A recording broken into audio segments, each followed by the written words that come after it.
nhớ rằng ý dây trồng phong dư cứ lùa cứ giờ nãy giờ chỉ đợi tê tu tê kỳ bé xí lu xí bao xí chùa hắn đợi Chúa Giêsu lúc con luôn bé nó cũng đánh rùa trong sa tôn chỉ mê nhớ trong đợi bé trong YouTube vang chữ lúc tôi nhìn là tê tôi chẳng cứ vang chữ cho cha rồi bé giờ tôi Chúa Giêsu ai trong ta lẽ mê yên bao lại nè nó cũng khát rồi mê hả ta cũng sợ đợi nó giờ lưu gì liền tu nó tí nên cậu gì ở trên nên cậu chi nhớ trong lúc sáng Georgia để chờ America. Cứ sợ hắn đợi nói giờ đợi cứ sinh giờ cứ hắn đợi tới ia cứ ở tu tới cam vàng chỉ tàu này, ở tu tới công tới mong này, thời gian của tôi thấy ở tu lúc chết rồi mấy phụ là,但是mấy lúc nhiều chuyện đó này, cứ tôi chơi cũng chọn làm ta, lúc chuyện đó giờ tôi cũng nhớ là nè, sinh giờ giờ của tôi nung bờ nè, chuyện đó tới ia mà bây giờ của tôi phong yêu tại của tôi hụt chỉ tàu tại làng lệ trên nó của nhà ta tại làng chỉ của tôi rảnh có tại có giờ của tại làng nó nè của tôi chú của phụ lúc trên đó của ta ở trong lúc trên đó giờ tôi của nhau là hắn đó tại nhà ta lúc trên đó giờ sinh giờ lúc chờ hậu thì nó nè em muốn nói cho tao tê mà rong cao cờ lệ sinh giờ muốn đồng xã sinh giờ ô dê ô chu ô mông luôn này现在这落来，但是现在输来弄了啊！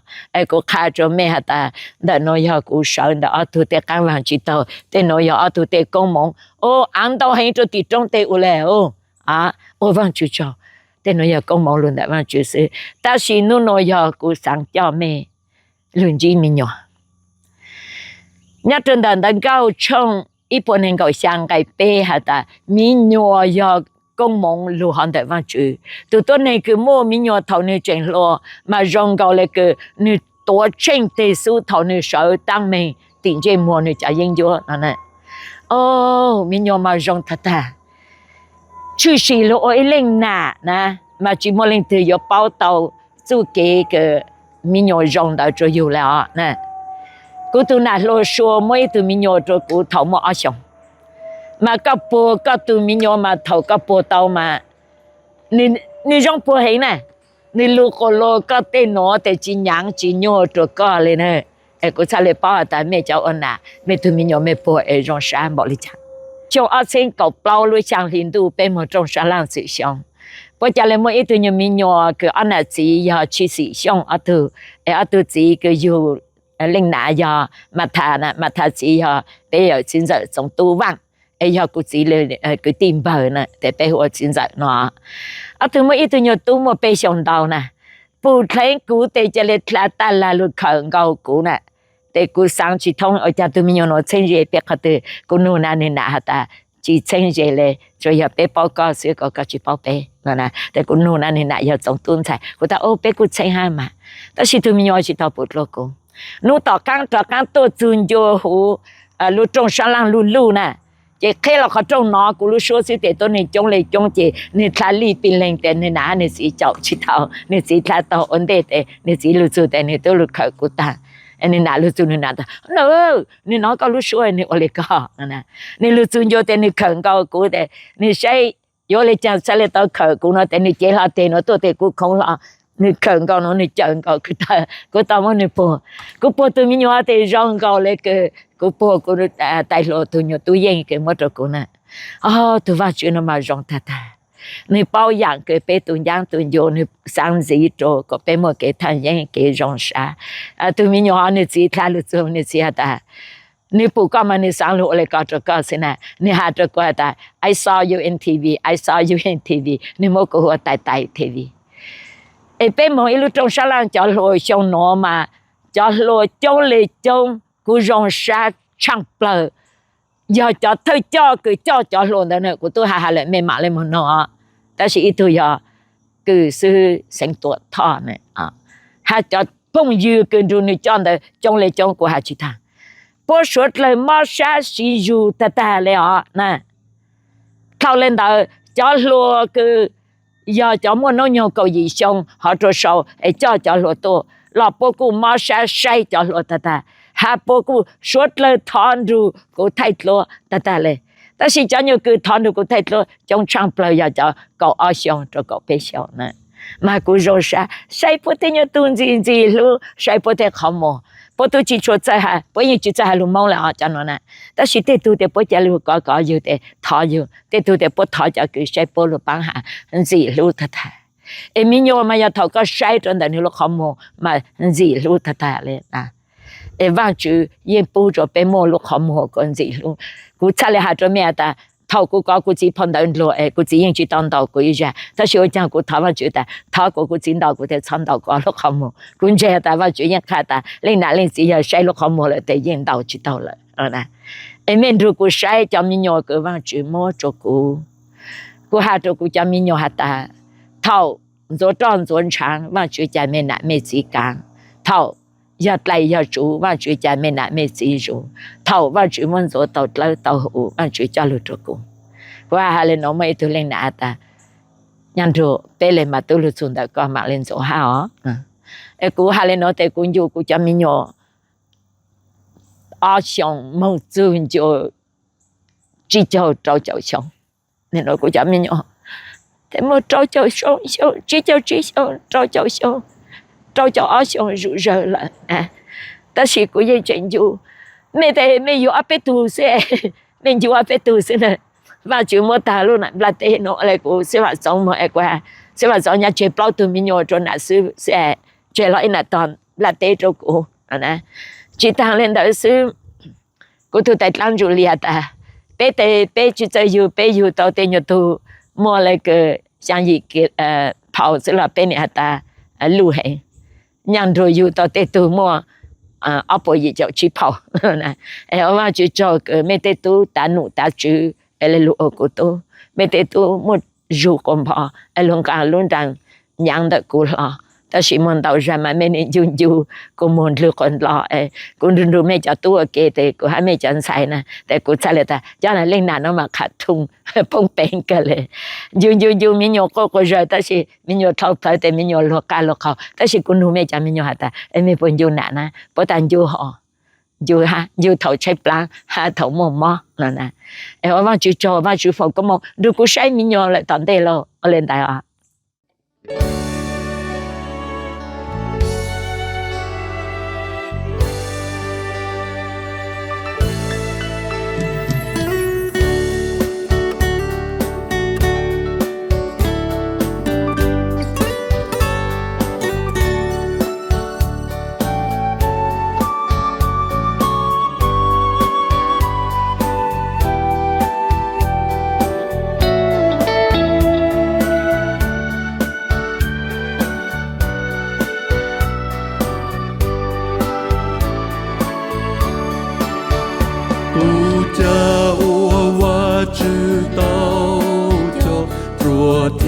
có chỉ sợ bỏ và chữ cha có mua bên chân nhỏ sang địa tây tì nên tu chan đời do chữ Giêsu cho cứ trong rèn chùa tu bên trên thiên lý nhỏ ca sĩ hậu và chữ Chúa Giêsu gây cho can tu trời li hóa chữ cho luôn gây lo sai tung gạo nhà chơi do phần tranh hồng địa tây nữ sĩ nữ tu khen cho sĩ lo chơi tao phần tranh kia phần tranh kia đi cho kế tu lo ua hoa chữ mê nhua chúa chia hai nâng nhon địa tây kia tàu lo nhỏ ua kê chúa tu công ty tu chơi sân kia công ty cho kênh sân chúa tu công ty tu hoa chữ thiên nó tí trong mò sư chúa tu tao mu tí cho kê do cho kê cha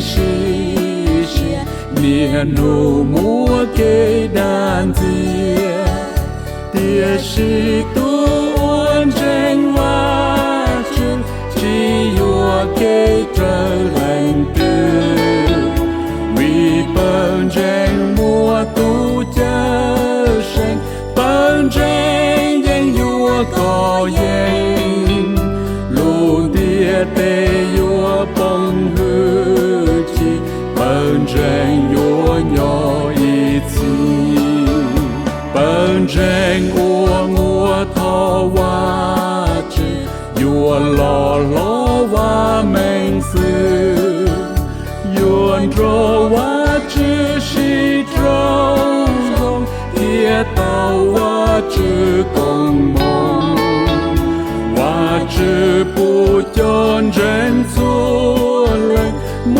和起跌个人。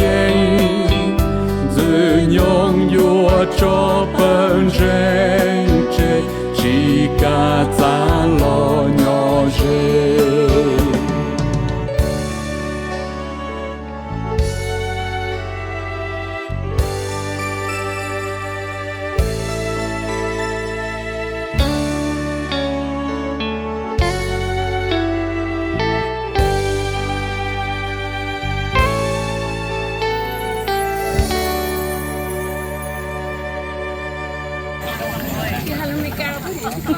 อยู่ฮัลโหลเมกาอยู่ลูกโซตุจียเมกาให้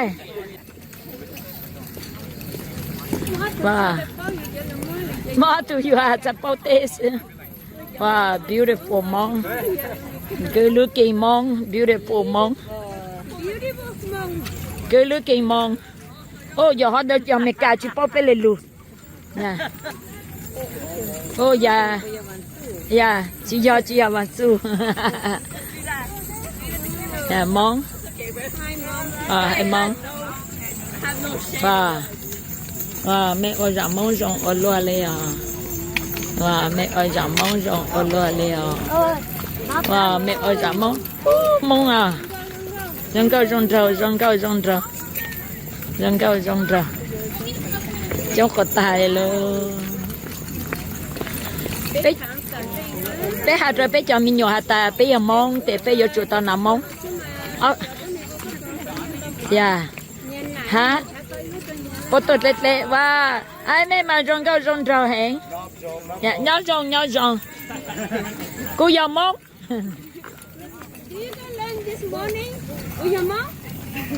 cô giờ món chị mà lên tìm bó hà lệ cái giờ bố mẹ cả có chị nằm món nè ở tụi nó xây dựng món nhớ rong hả wow giờ bé tao nhớ nó thay mẹ mà rong luôn ở chẳng tôi có pu chị nằm món ý là pu mẹ cả giờ tôi giờ món wow ô cho nó mà xây dựng món ta này cho nó nè ô cho họ mà xây dựng món rồi cho họ nè wow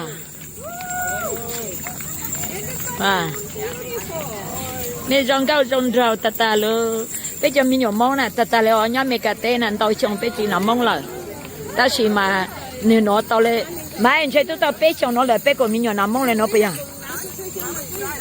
đâu mà cũng mong ở trên này có ý cũng mong Alaska anh là sư rong trừ tuần sai nè cho alu pizza lu lại lu của tao chưa ý lu yểm mong cho nó mà ít chia họ tôi mà ít pizza ngỏ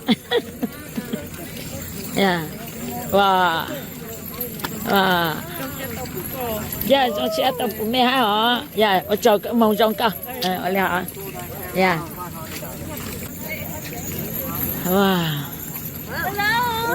hello hello ở chờ bé vô nhá ai nhá rong cái nhà lý tư mình yeah right your pastor call me back yeah right okay ở lên đây wow ở chờ bé vô nhá tao tu kế chỗ em ở lùi trong rong câu rong trâu ở lô lê co lê yeah I was lucky I wasn't there, Chef. I would have been like, hey, none of this. cô yam mong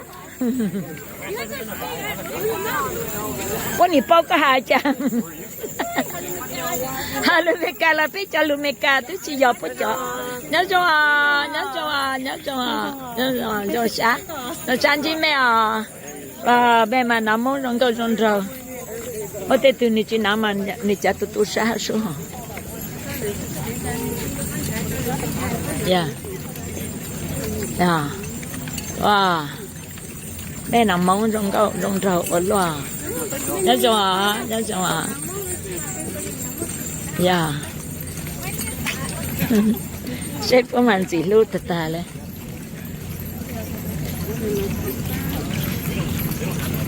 bữa nào mà nó happy kỳ ha bây giờ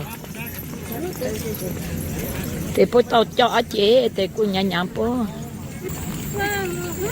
aha everybody beautiful good looking handsome wow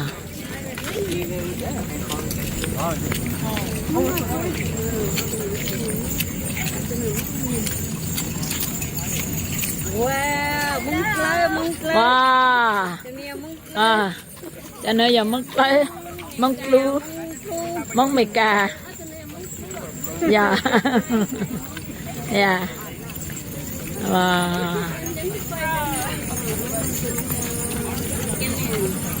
ô lì xong chơi vừa tao chơi cho con lùm mong to tại nên tôi chỉ mua tê lùm mong là nó mà nắng hơn mà tê từ chụp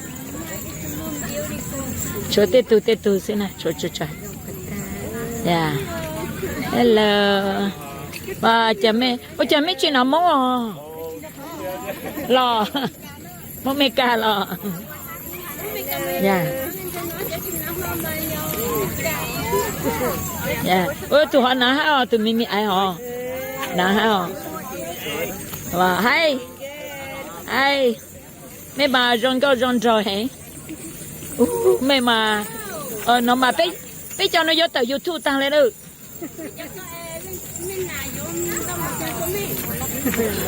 và nhớ rồi yeah sếp có mà rong gì lúc tà lên luôn nè món ăn tụi họ chỉ nằm món hả nè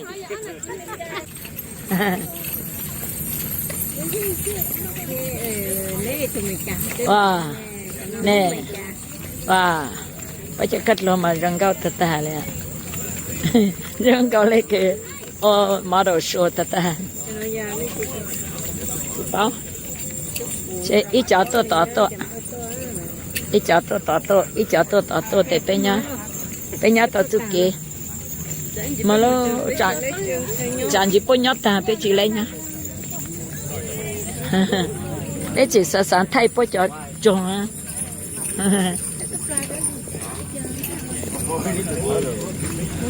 bé cho nó vô tàu hú vô thu tăng lại hả sẽ ăn từ mì hả yeah so cute are you twins wow cái từ lên mình nhon gì luôn ở từ twin cô ta bây giờ twin là tại sao ta bây giờ trái là tại sao wow mẹ ơi rong câu rong rồi hả tụi nó nhầm mỏ đồ lấy tụi nó nhầm mỏ đồ tụi nó phải tụi mỏ đồ dạ tụi nó nhầm móng xanh dạ tụi nó nhầm móng xanh nè tụi nó nhầm móng mì cà sợ tụi nó nhầm móng xinh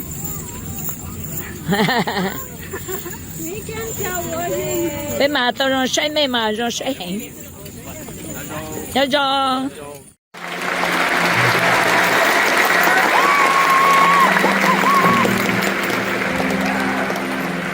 cancel nhớ hiện tại cái tôi nên muốn nhau ta tăng tôi nên chỉ cả nhá thì nó lại luôn một tôi nên chờ xuống cả nhá thì nó hỏi cho nhau không chăng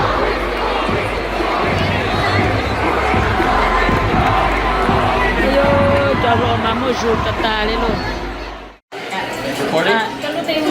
Christian bây giờ xứ xuân chạy từ bên sàn tu sen giữ này trên là sư xuân chạy lú cái mong tụi bạn chỉ nhớ bằng nè giờ của tụi con thì còn mình mới ai đây nó có ăn ok để bằng này giờ tụi cái nhưng mà mua dù hắn này tự nhiên ở u nó thì cái nhiều ít trang bằng khâu căng thì thằng cái cặp bún căng nó về cho hợp ha để con dùng dùng để cũng mua được bằng họ tổ ấy thì tổ không yeah I made sure that she's my best Wow, that's amazing. yeah Oh my goodness. she's down like she will be so proud and so happy Thank you. yeah you know before she passed away she told me that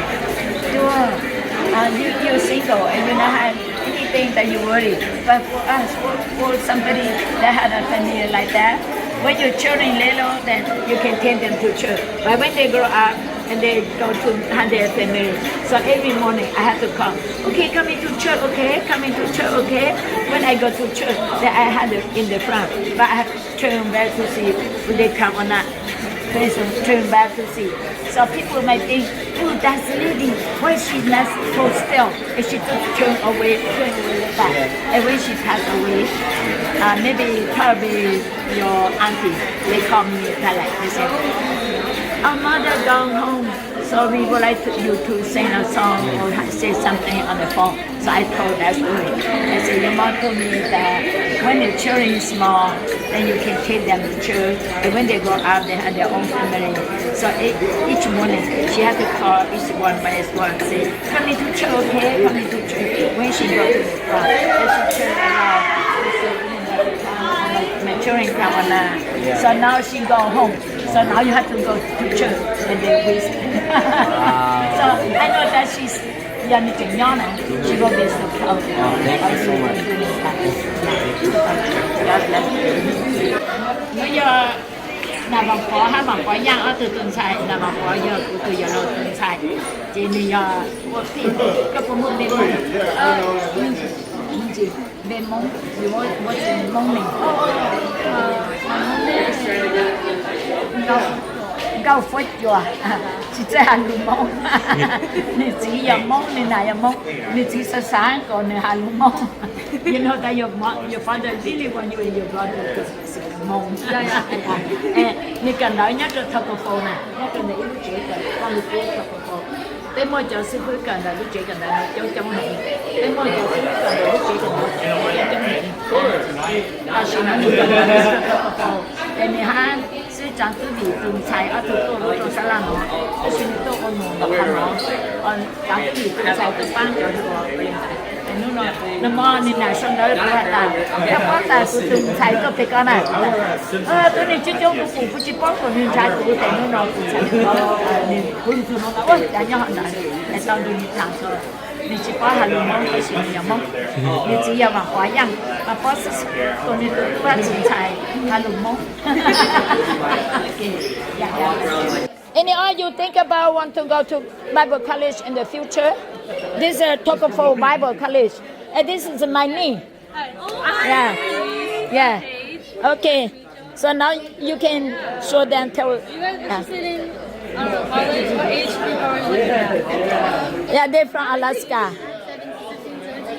16. Okay, so we're about the age to think about college. Yeah. Can you guys help me exactly what you're doing? Have you ever thought about going out of state? Kind of. Yeah, because Alaska's really cool though. Yeah.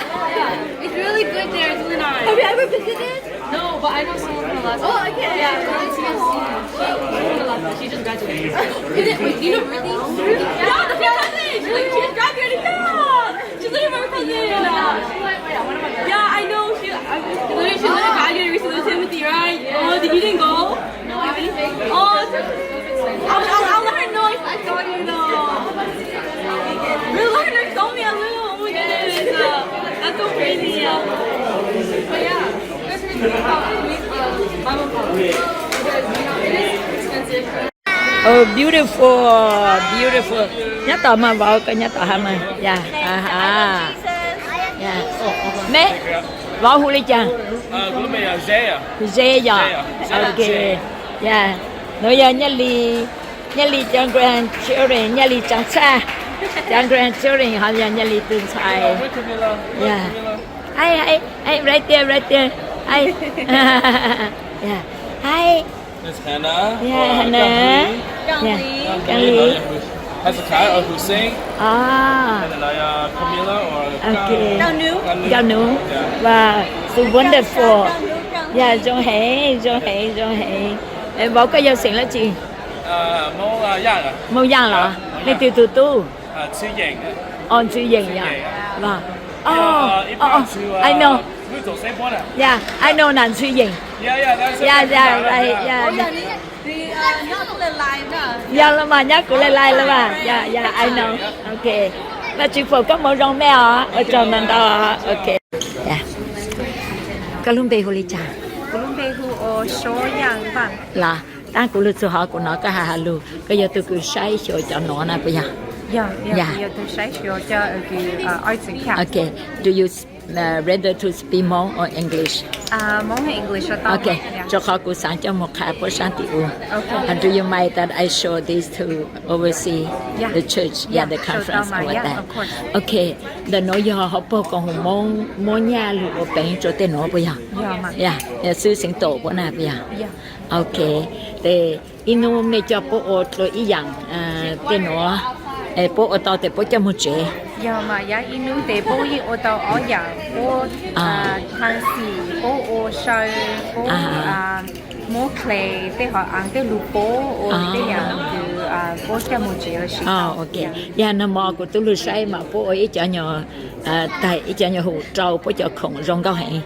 Yeah, cho tu ở đây lút chê hoặc cho xài ở đây lút đây dạng rong cao hẹn này cho nắng thì giờ mấy dụ giờ lút cho bố ô hả bây giờ. Dạ, để dụ lú để bé sáng dụ lú cho bố xí thảo bố tôi cho sao là để bố mua để nhà kiểu bố phải tao bố dụ tao ha bố mua cho chú bố bố cho tao để mua lấy dạng. Mà rong trang này, yeah, ở bên chỗ cho cái cô bố hạt ta lúc học bầu là giờ lúc church là giờ cho Nazi invest nó thì giờ cái bánh nó, cái bánh cho mình nhom bỏ lại cha, yeah, cô giờ tay rồi, cái nhà họ thì lại ta xin nó.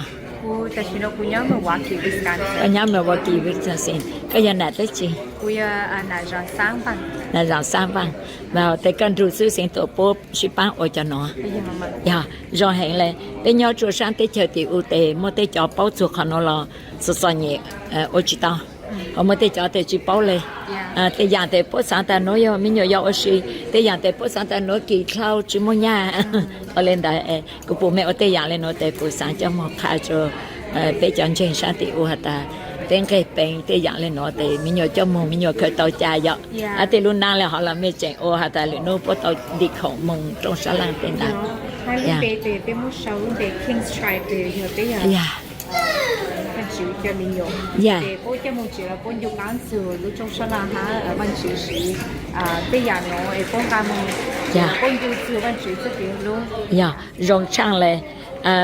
Tại lúc trong xã làng xong nói cho lúa ha cho lò bỏ lên hạt ta sang chậu chỉ xong ở văn chữ châu nó nè King Tribe nó để giờ hai tuần này cứ giờ văn chữ lấy giờ văn chữ hai tuần này từ văn chữ cứ chuyển từ chỉ teo để giờ văn chữ hai tuần này rong cơ là ở trong đó cho cả lứa xe hạt ha ở trong đó cái con mẹ bán lên nụ lên nó rong trang này để lên nụ cho lúa cho cụ lúa bao văn chữ cô na cô chỉ lấy lan thầu một trâu xong sang xong, tới khi thầu cô tôi muốn nên cậu bé xong để cho lúa sợi lúa ở trên nụ lên nó hụp bên trên, giờ cô chạy vô Giêsu xong ít xem cho bùa trâu chậu gì lúa gì liền tu, cô một thời lúa trong sáng lang giờ sang chậu xong sang ít xem cho bùa sang chậu, cô really enjoy, lúa nó để cô enjoy ý dạng là thật luôn thảo mà chỉ phong công một trong mấy sợi là rồi hẹn này ở trong đó này, ok, yeah. Nè, wow. Yeah. Okay, so pick your prop, go to that open area right in the middle.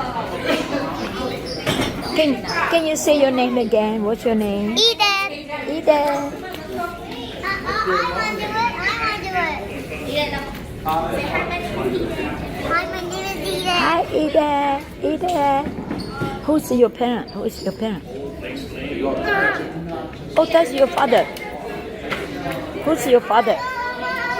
Who's your daddy? Who's your daddy? Oh, that's your. Oh, that's your parent, right? Oh, you're so special. You're so special. This one. Nilu introduce herself to me. Oh, yeah. My name is Ida. Yeah. What's your mom name? What's your mom name? Baloo. Bang Lu. Bang Lu. Wow. Bang Lu's town. Cái giờ tụi cho Shakespeare này bây giờ. Oh, cô nhà có labor scripture this morning. Đó là ta kia nó cô kêu chị tao.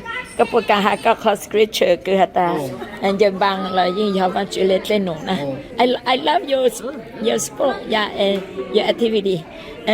Ta kia nó cả hai ăn cái văn luật cũ nè.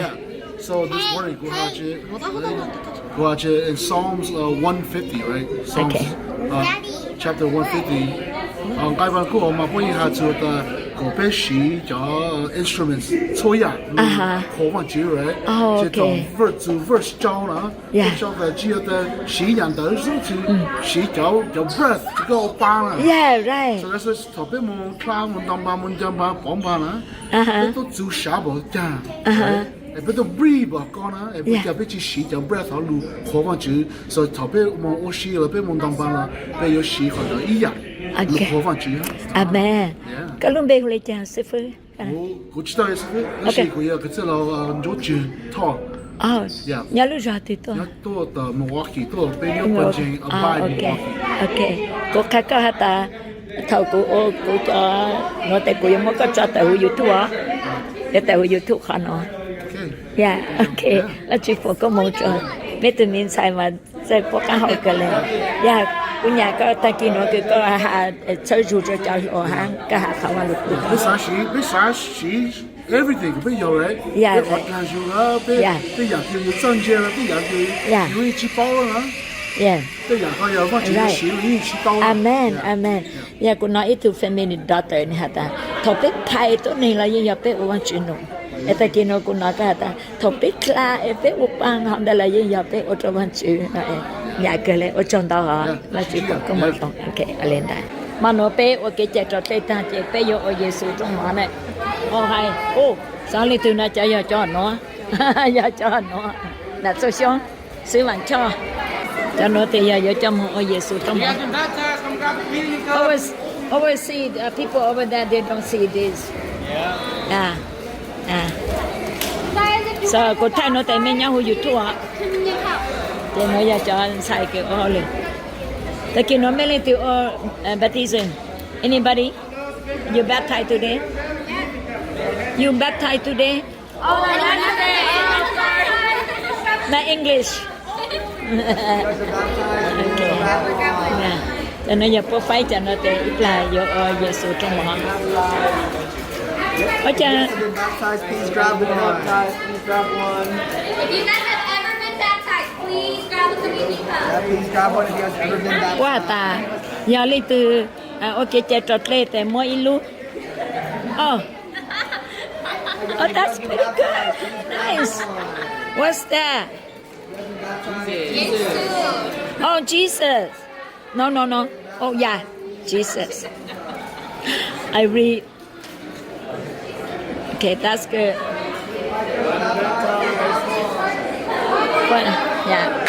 Qua ta lên tiền. Nó có một sau bé ta Giêsu, Jesus.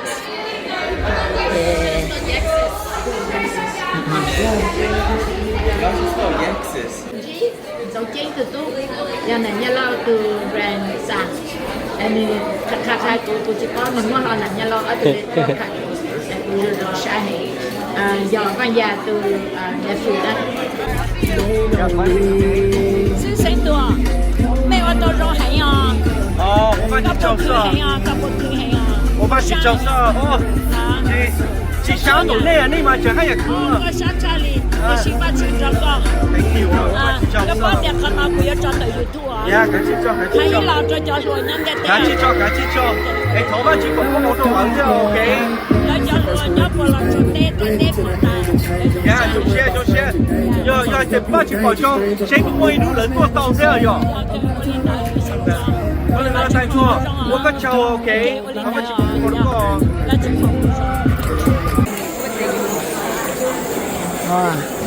hay hay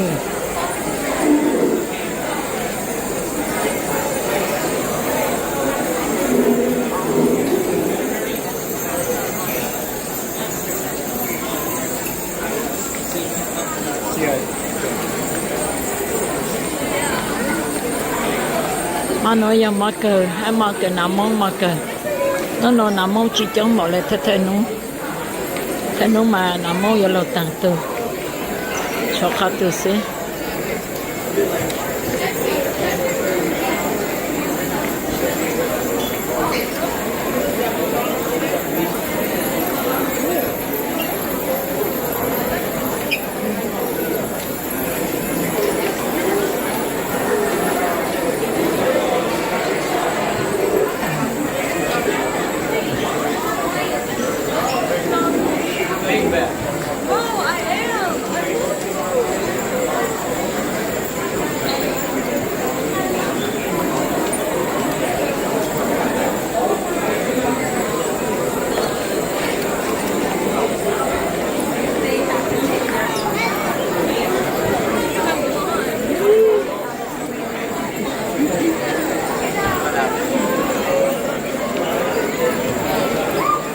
cha nó mà lười cháu hẹn rồi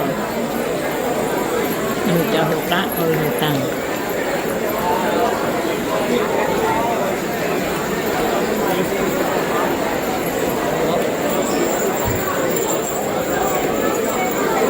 ê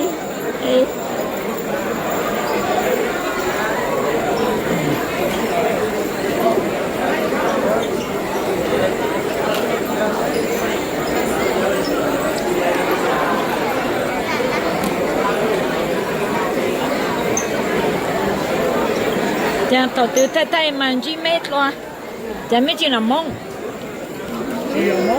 ôi chỉ dùng mông mà chỉ to nè giờ món thì cho con lo rồi ta trả bao nắng chỉ do họ tụi tôi mới gì cho xong của chuyện này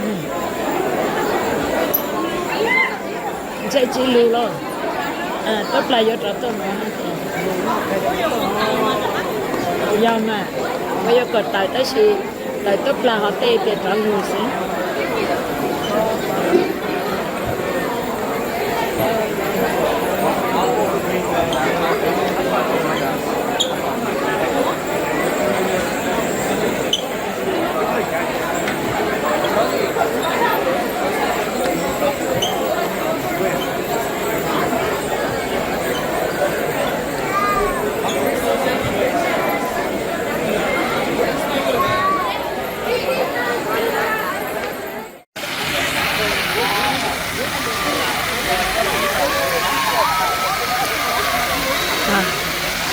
mất lê rong câu kìa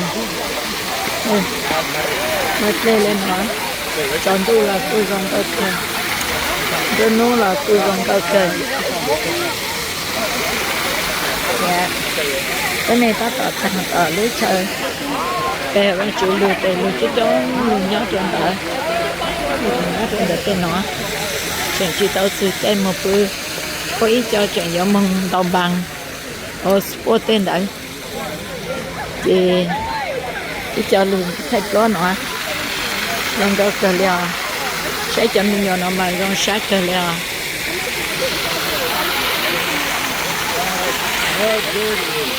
Are you in there? Yeah.